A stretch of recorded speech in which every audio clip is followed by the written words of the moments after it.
All right, so picture this. In the high desert of southern Colorado, there's a town built by two forces you'd never, ever expect to find together: a spectacular, breathtaking natural gorge and a massive prison complex. This is the incredible story of Cañon City, a place literally shaped by the pull between immense beauty and confinement. Yeah, I know, it sounds like a riddle, right? On one hand, you have this stunning work of nature. On the other, a sprawling network of correctional facilities. How in the world could those two things possibly be connected? Well, the answer is, they're everything to this town. These two powerful, totally opposite forces are the very things that built Cañon City. They're like the twin pillars of its history, its economy, and its entire unique character. And to really get how that happened, we've got to rewind the clock. Let's go all the way back to the beginning, to an era of gold rushes, rugged pioneers, and all the grit it took to settle at the mouth of one of America's most spectacular canyons. You know, this timeline pretty much tells the whole story in a nutshell. It all kicks off in 1859, your classic Western tale, right? A gold rush settlement. But check this out. Just 12 years later, that second pillar is already in place. The prison opens.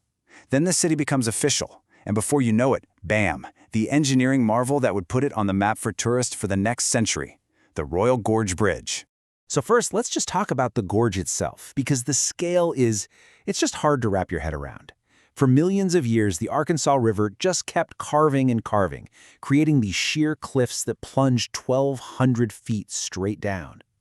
It was this raw, natural drama that first brought people here. And then, in 1929, engineers did something that seems completely crazy. They stretched a bridge across it. For most of the 20th century, for over 70 years, this was the highest bridge on the entire planet, an absolute marvel, and it became an instant tourist magnet. That solidified one half of the city's identity right there. But okay, while all the tourists were looking down into that amazing gorge, the town itself was being quietly built up by its other, let's face it, less glamorous pillar, the correctional system. This became the real economic engine of the city. And here's why that was so crucial. All over Colorado, mining towns were going through these wild boom and bust cycles. Rich one day, ghost town the next. But the prison, it offered something totally different: stability. It became what's called an economic anchor, providing steady, reliable government jobs, year after year after year. And you can see that impact clear as day, even now. With a really healthy tourism scene, public administration, which, let's be honest, is mostly the Department of Corrections, is still the city's #1 employer.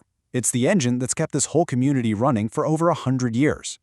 Okay, but this is where the story gets really, really interesting. The prison's influence didn't just stop at paychecks. It literally shaped the landscape in ways you would never expect. We're not just talking about economics anymore, we're talking about inmates physically building the town. Just take the incredible story of Skyline Drive. So, back in 1905, the warden gets this idea for a scenic road. But instead of hiring a construction crew, he uses 60 inmates. And their payment? Get this, 10 days knocked off their sentence for every single day of hard labor. The result? One of the most unique and breathtaking roads in the entire country. And we're not talking about some simple little road here. It is a narrow, one-way path that is literally balanced on a razor-thin ridge, 800 feet above the city. When you drive it today with those sheer drops on either side, it's just wild to think it was all built by hand by a crew of inmates. It's a living, breathing piece of the city's complicated history. And that kind of history? It's not just on the edge of town. It's beautifully preserved right in the heart of the city. Walking through the downtown district is like stepping into a living museum of the late 1800s and early 1900s. And if you want to talk about grit, nothing tells that story better than the Hotel St. Cloud.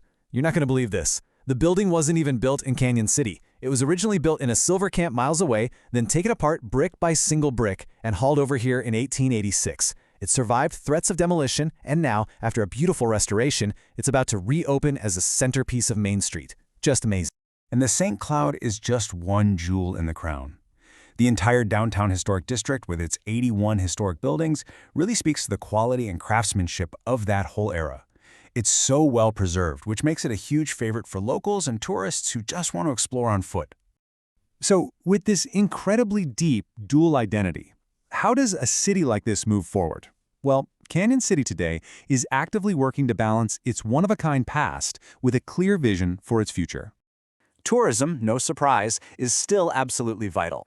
The Royal Gorge Bridge and Park alone pulls in around 350,000 visitors every single year. That powers a huge chunk of the economy, from zip lines and hiking to whitewater rafting on the Arkansas River. And you know what? The city's growing. It's not some crazy explosive boom, but it's steady. What this shows us is a stable community that's attracting new people without losing that small-town character that makes it so special. Now, this growth isn't just happening by accident. The city is actively planning for it with a big picture vision for the year 2040.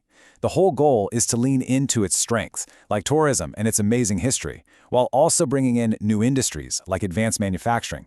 The idea is to make sure the economy is more diverse and resilient than ever. So we're left with this question. You have a city that was founded on gold, anchored by prisons, and defined by a canyon. I mean, that's one of the most unique origin stories in the entire American West. As it looks to the future, it has to decide which parts of that incredible, dramatic past are going to define its next chapter.